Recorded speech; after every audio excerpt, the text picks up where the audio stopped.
Miss Diana Ross.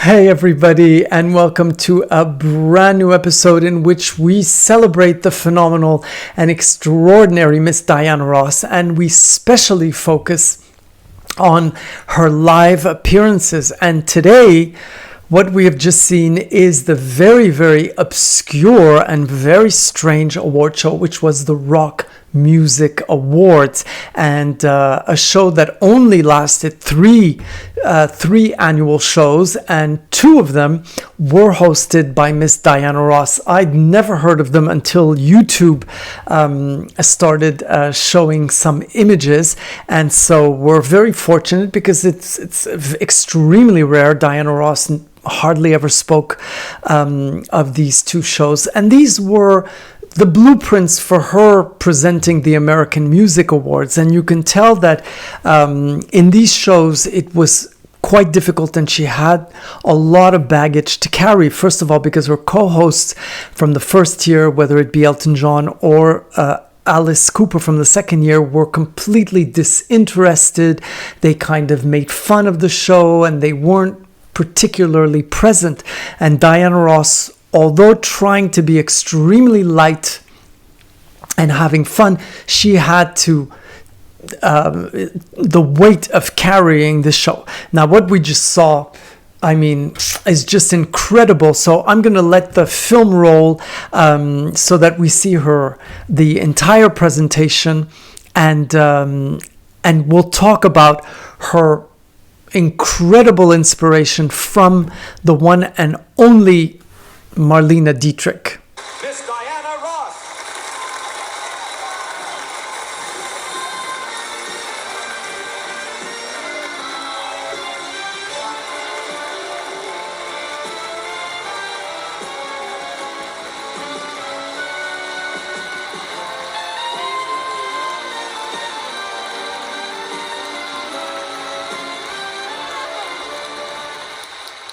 Well, back to you.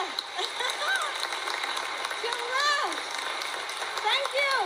And welcome to the second annual Rock Music Awards. And after watching LaBelle doing some of the big rock songs of this year, you know this show is not going to be the regular show. A little different, a little crazier, a little funkier, and a lot more exciting. She's just absolutely gorgeous. I'm going to let the film roll while we're talking because she is so spectacular. Now, in the first show, Diana Ross was pregnant with Shutney, her third daughter. And here, this is 1 year later, she's had her baby. And look at the figure on her. I mean, satin does not forgive, and she looks absolutely extraordinary. She's recovered the incredible figure and that fabulous coat. Now, I'm the cheap version of Diana Ross, so I'm wearing ostrich feathers, and those are not cheap by any means, but what she's wearing is swan down, so it's the under, it's kind of a fur. They're feathers, of course, that are under the feathers of the swan. Now, you find them on the baby swans, and then in winter, the adult swans also have these feathers, which they lose naturally, so the animals are never killed for that feather. But it is extremely rare, and it very difficult to farm, and so these coats cost an absolute fortune. Now, that is the reason why the coat was made for Diana Ross in this color, which is the tone of vanilla. It looks bright yellow. It's not that yellowy in real, and the color of vanilla, which is closer to a beige, a yellowy beige, the color of vanilla. The reason why it's done, it's because that down is very difficult to keep and to preserve white. So by having it in this color, although it really does look beautiful and spectacular, it lasts longer, because no matter how you protect them away from the sunlight in white cotton bags, they turn yellow just like white mink. So here is where we realized that Diana Ross, with the help of Bob Mackie and Ray Agayan, who was Bob Mackie's partner, lifetime partner, but who was much more discreet, who was lesser known than Bob Mackie, designed for Diana Ross, taking so much inspiration from Marlene Dietrich. Now, this, of course, is the absolute you could almost say copy of Marlene Dietrich's famous coat, which she wore during her last tours on stage in Vegas, and she finished in Paris. Her very last concert was in Paris around this time, around the 1970s. So it's also an incredible tribute, but it's the same collar, it's the same sleeve, the same way that it's that is worked. Now that coat is still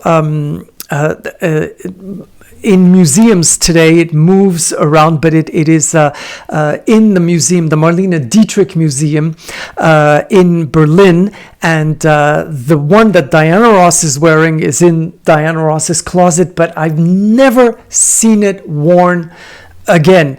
And it's not the one that was in Vegas, which the one in Vegas was beaded and all of the fur was white fox.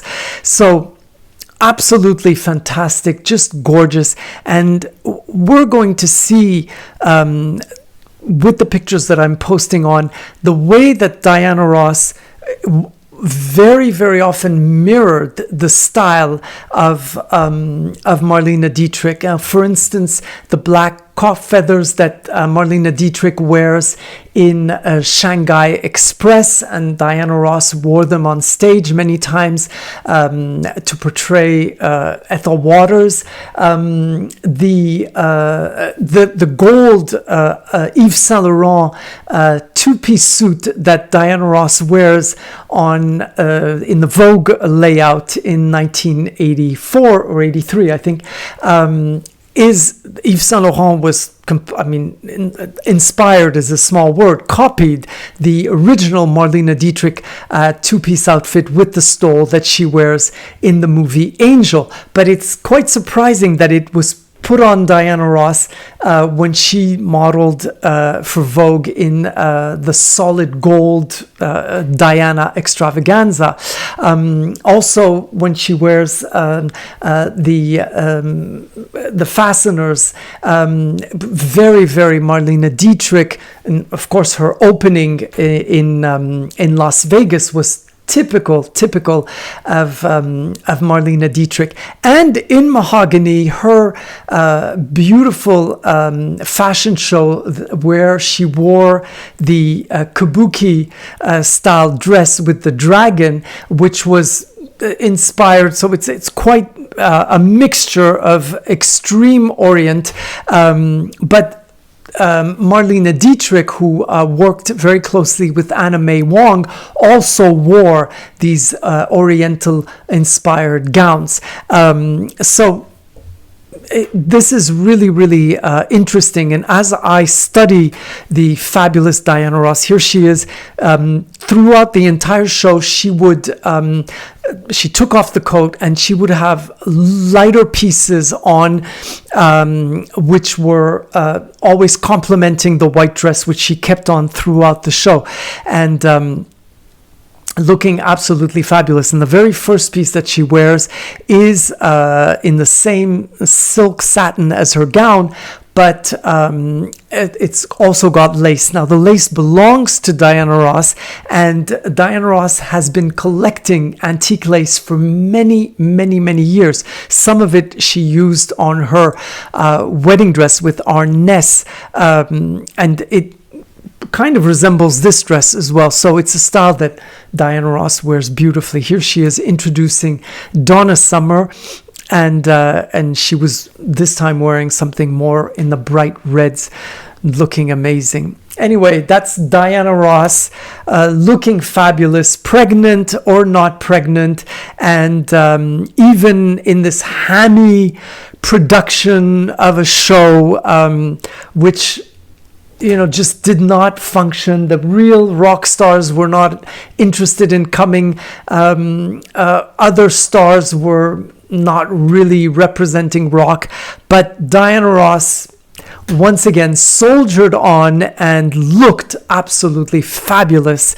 And what can I say? On the cover of Baby It's Me, she has been forever in this outfit, copied numerous times by so many people, and just looking absolutely gorgeous.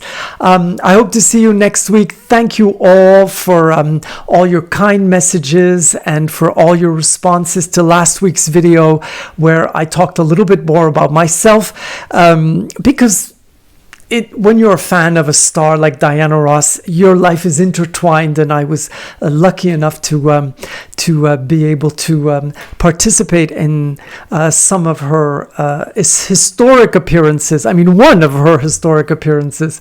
So thank you so much, and I'll see you next week with more Diana Ross fabulousness. Bye bye.